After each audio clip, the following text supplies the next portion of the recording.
Assalamualaikum warahmatullahi wabarakatuh. Good day. My name is Ahmad Fajri Prabowo, a student from the School of Business and Management, Institut Teknologi Bandung. Today, we are going to discuss about the role of green financing in Indonesia's energy sector, concerning in Islamic financial institutions' contribution in green financing, specifically in Indonesia.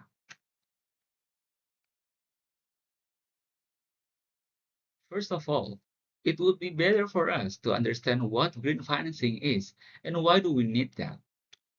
Green financing is defined as the financial instruments with the purpose of funding the green projects. Green projects are often described as the projects that is related to sustainable development concerning environment and social issues. Indonesia's Financial Service Authority, or OJK, defined green financing as the comprehensive support from the financial services sector to achieve sustainable economic growth by aligning economic, social, and environmental interests. So in Indonesia, the term green financing comprises a broader aspects. We need green financing because the urgency to shift towards environmental sustainability following the Paris Agreement. The Paris Agreement and the green financing emerged circa 2007 up to 2008. And in Indonesia, the first official green financing is issued as the Green Bond or Sukuk in 2018.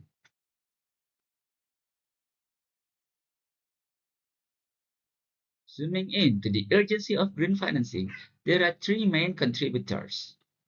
The first one is the achievement gap. We, as the global citizen, need more effort, more support, and more infrastructure to reduce the greenhouse gas emission to 43% by 2030. This is the aim for the sustainable world that we will give to our descendants. Second of all, the air pollution that's supposed to be suppressed, it is now getting wider spread in the urban and suburban areas as the result of the ongoing fossil-based energy usage. The third one is the global manufacturing growth slowdown due to the energy high price. This high price is the result of the high price of the green energy and also the scarcity of the fossil-based energy. Aside from that, there's this future goal and also the present need. The future goal is to have the sufficient infrastructure and resource to support the global growth of electronic vehicle usage. Currently, in 2023, there were 9 million of units of electric vehicles that are sold. So we need the sufficient infrastructure for these green vehicle to operate sustainably. Aside from that, there is this pressing urgency to develop and establish plants of renewable energy such as solar energy, bio or wind energy, and also the biomass energy. The last one is the financial gap.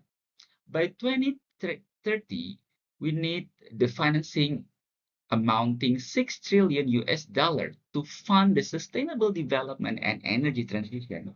However, currently we are standing at 803 billions by the year of 2020. So it's only about 12% of the global needs. That's why the green financing needs more pressing effort.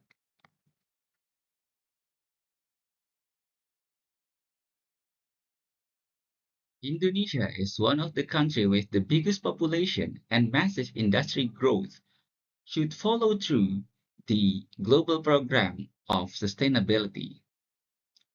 So along the way from 2012 to 2025, we have established the Sustainable Finance Roadmap Phase 1 for the year of 2015 to 2019. And the government had also issued the Green Bond and Sukuk in 2018. And after that, OJK also issued the Sustainable Finance Roadmap Phase 2 as the result of the evaluation of the Phase 1. And these Second phase also yield the taxonomy of sustainable finance, which is a clear guidance, a comprehensive guidance for the green financing, regulating the business to finance, and also the internal requirements that the financial institution should comply with. So these milestones hopefully is a great foundation for Indonesia to further foster the green financing through conventional and also Sharia financial institution. But in this discussion, we will focus more on the Sharia financial institution.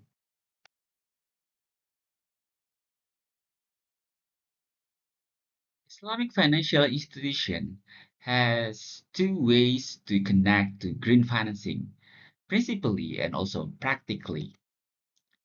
In principle, Sharia financing has five goals, and two of them are highly related to the green financing. The first one is hifz and nafs, or the taking care of one's life.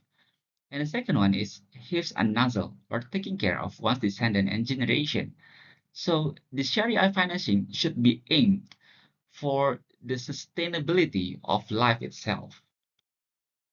In practicality, the trend shows that the younger generation of Indonesia, or Gen Z, with sufficient financial literacy tend to invest through Islamic financial instruments. And also, the global shifted perception, which 69% of 130,000 respondents are willing to invest for green financing.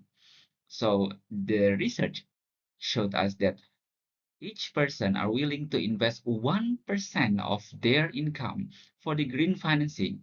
So this mindset has already been there in the society, be it for the green financing and the Sharia financing. The challenge now is to tap the opportunity of both financing.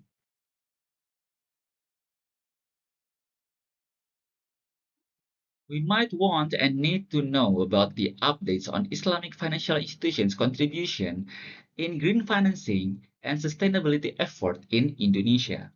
So there is this small summary of the whole contribution that has been made by the financial institutions in Indonesia. The first one, of course, the national financing through green sukuk to fund sustainable transport, sustainable water and waste management, and also climate change resilience. Aside from that, the largest Sharia bank in Indonesia, the Bank Syariah Indonesia or BSI, has issued their first corporate green sukuk in 2024 in a hope to tap the investment of green financing through their customers. On the other hand, BTPN Syariah has distributed around 11 trillion rupiah of financing in a year for the sustainable area of microfinancing for women in the rural areas. This is aligned with the sustainable area of social sustainability. BCI Sharia has distributed around 2.5 trillion rupiah of green financing, comprising 31% of their portfolio in 2022. Their financing is mostly used for the energy transition effort in Indonesia. Although the numbers may look somewhat fantastic, the contribution of Sharia financing is still very limited in comparison to their counterpart of conventional financing. That's why there is an urgency of the product development of Sharia green financing to boost the green investment through Sharia financial institution. The closest future development is Islamic blended financing, that is to create more value and attractiveness of Sharia green financing. So this blended financing will consist of the regular deposit under Mudarobah contracts and also the sukuk. To add value to that, there's a suggestion of using the Wakaf Shim so that the Sharia financial institution collaborating with maybe the third party can establish self-operating firms that concentrates in sustainable development. This way, the green financing will cut their bureaucracy lines to reach their end users of energy transition and other sustainability effort. And to add to that, There's the suggestion of using the takaful shim or the insurance premium for the ease of mind for both customers and the financial institution in issuing the green financing instruments. Because we might already know that green financing is somehow more possess a more risk profile compared to the conventional project financing, and also it possess like the longer payback period. That's why the existence of takaful or Islamic insurance would be the good way of adding value to the products.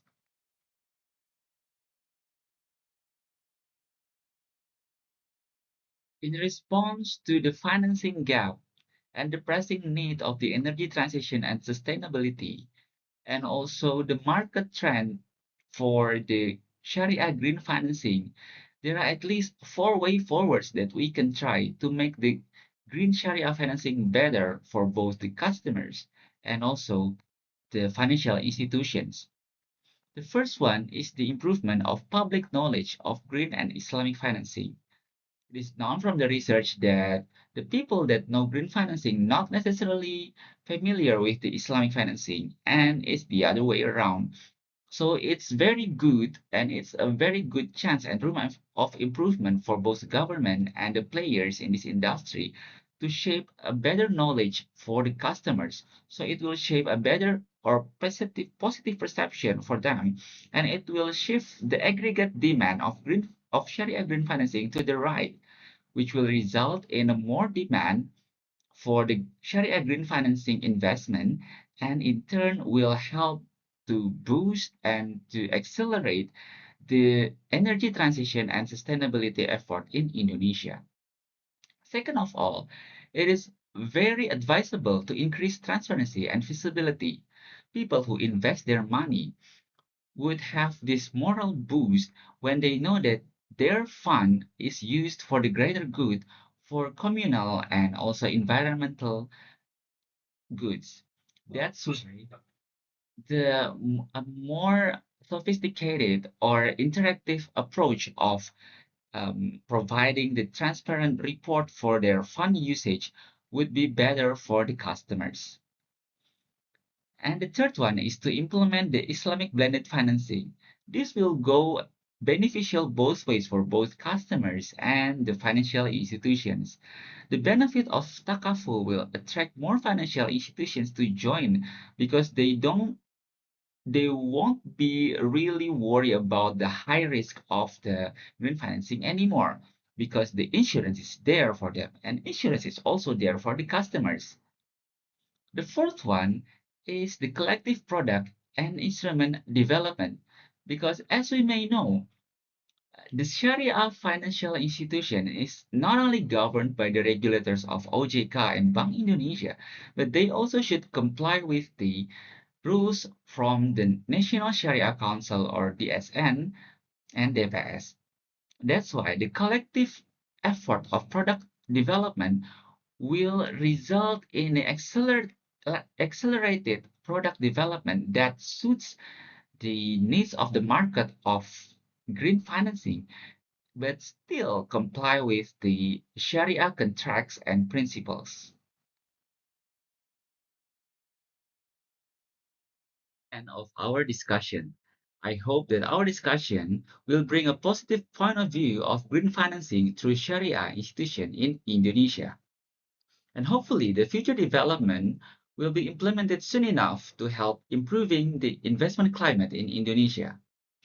Green financing for a greater good.